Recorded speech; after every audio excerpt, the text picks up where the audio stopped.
Hi guys, welcome to my channel. If you are new here, my name is Jennifer. If you like the content that I serve in this channel, please do join us in this family by clicking that red subscribe button on the bottom. And also guys, don't forget to give this video a big thumbs up if you like this video, because it does help for YouTube to push my videos for more people to see, and also I will appreciate it. So on today's video, we're going to be evaluating my life, and we're going to be looking at it in conjunction with living paycheck to paycheck. So I've been obsessed about this and I've been trying to figure it out. Am I living paycheck to paycheck? If I'm not, if I am, what can I do to improve and all that good stuff? And so if you want to know more about that, please stick around.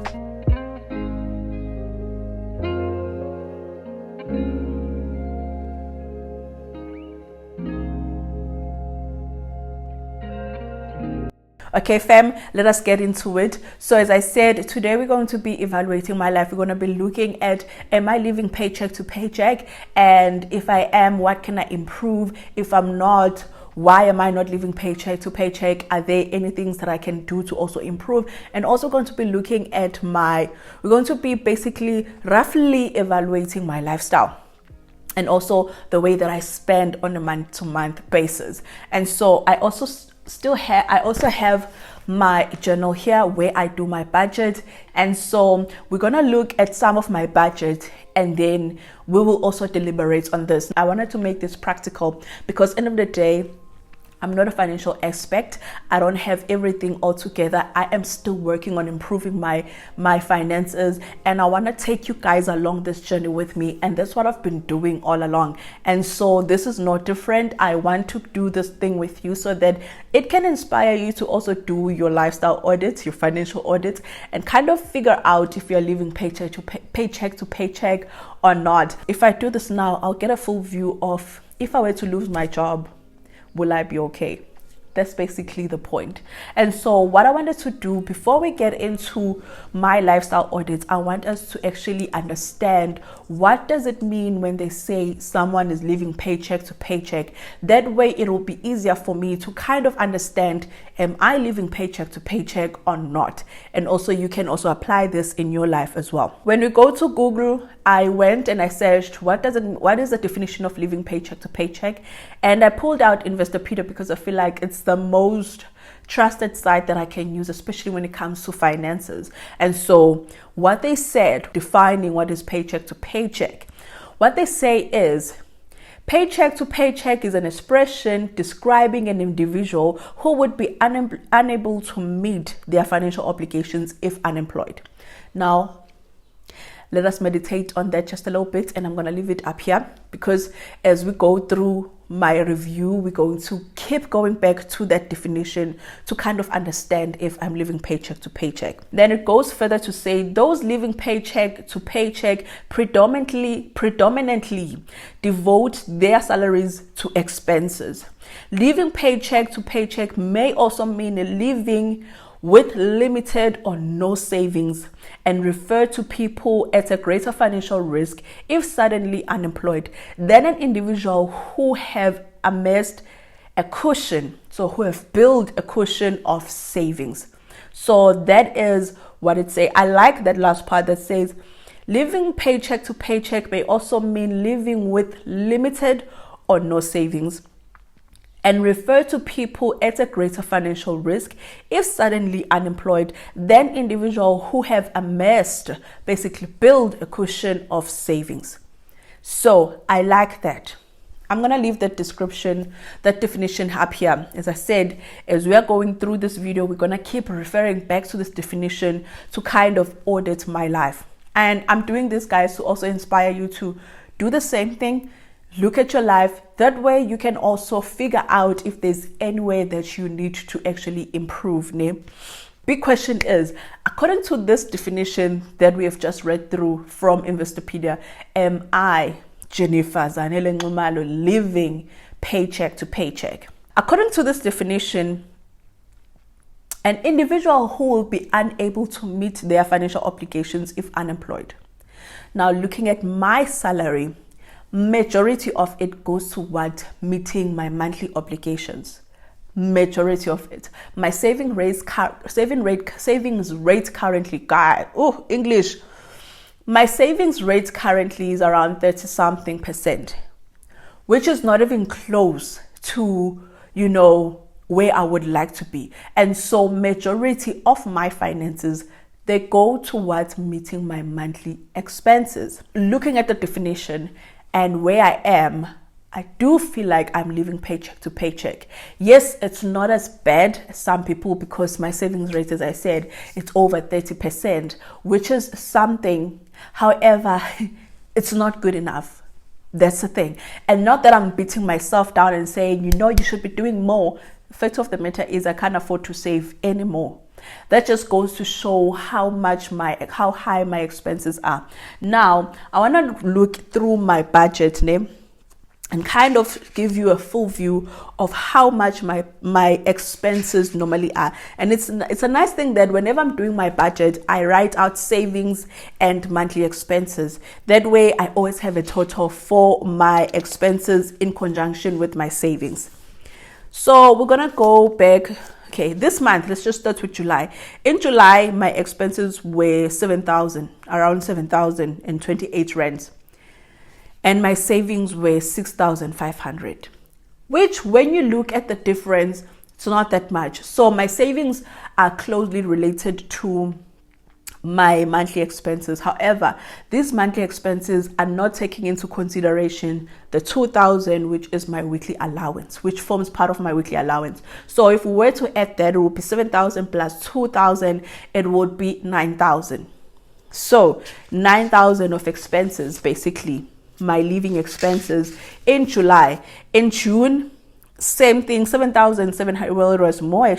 Well, it wasn't more per se because there were things that are not normally there. So let me just move that.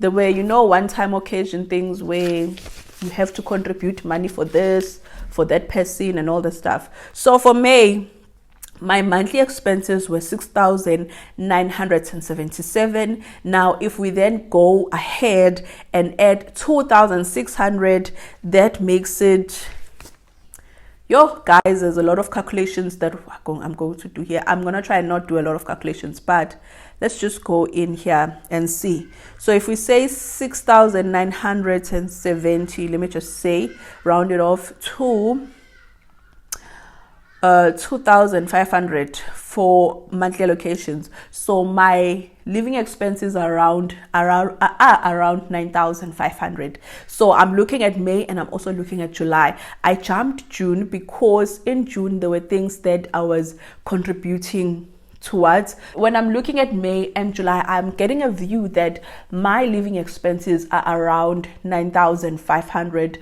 or let's just say 10,000. So let's look at my savings now.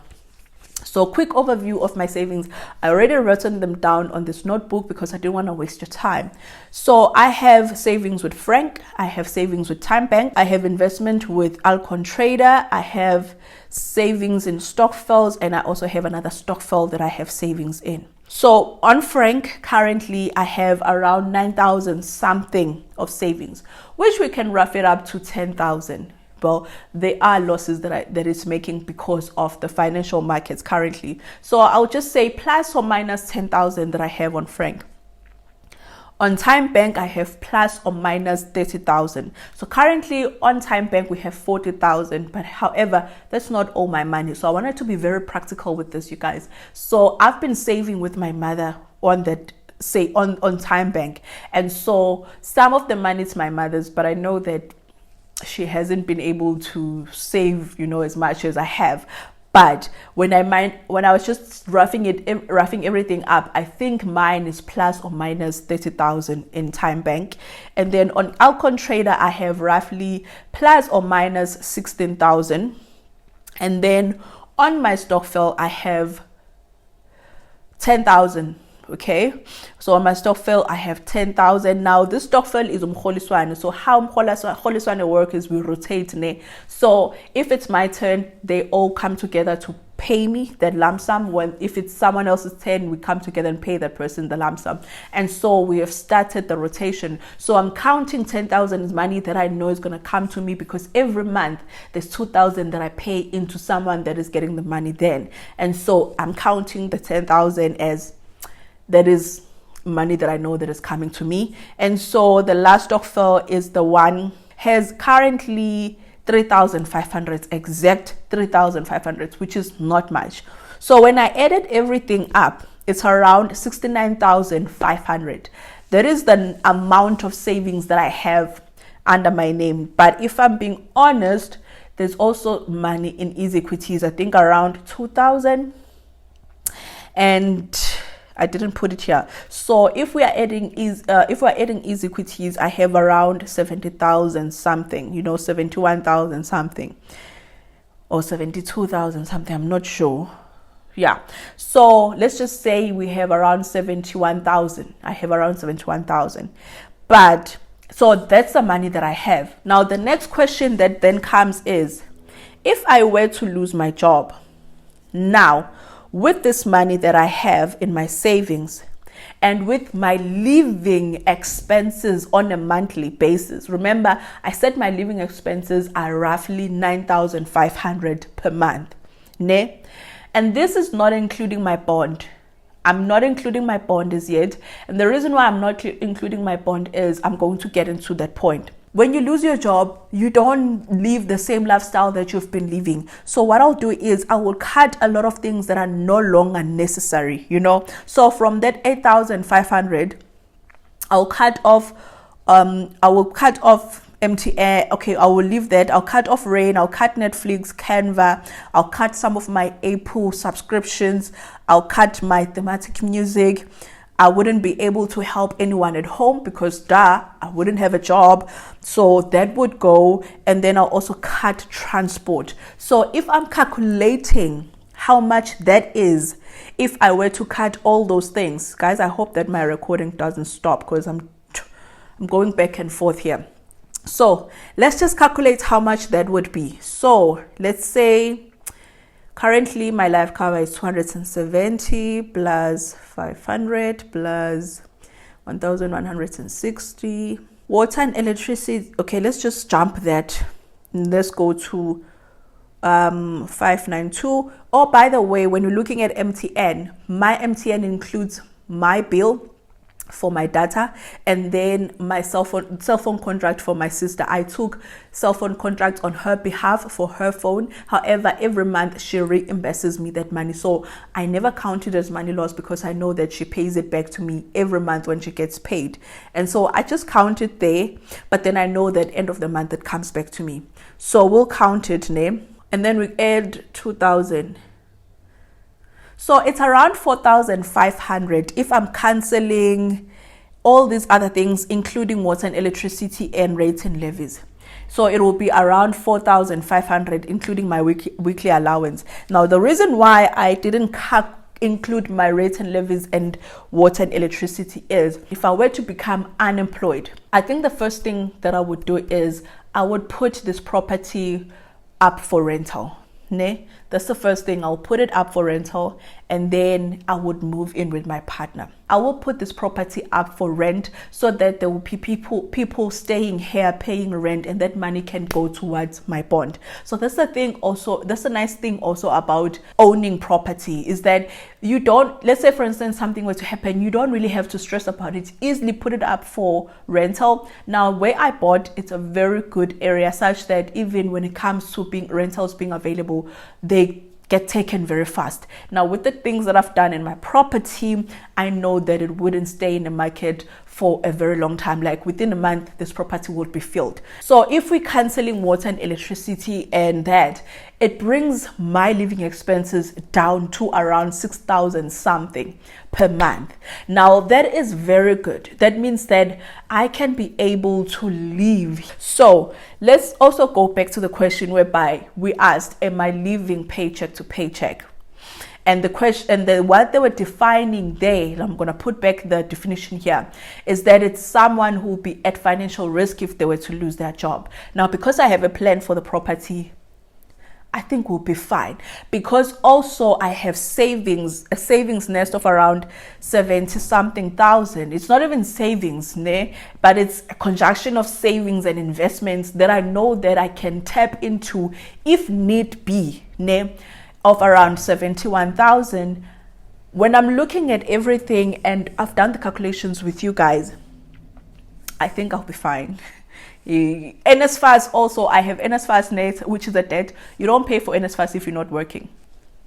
So I'm good with that. So I think we'll be fine for a long time. We can be fine for more than 12 months while I'm looking for a job. In government, they take 6 to 12 months to actually recruit. So from the time that they advertise, it can take to 6 to 12 or even 2 years.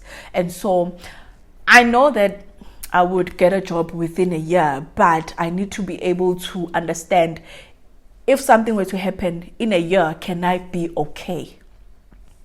And looking at my finances right now, looking at my savings rate, looking at how much money I have out in savings and in investments, I think for a year we can be fine. So I wanted to do this with you so that you can just kind of get a view of what does it mean when they say you're living paycheck to paycheck, and also evaluate your life. You know, it was easy for me to think that I'm living paycheck to paycheck because I had not went into really analyzing that if I were to lose my job, how would I survive?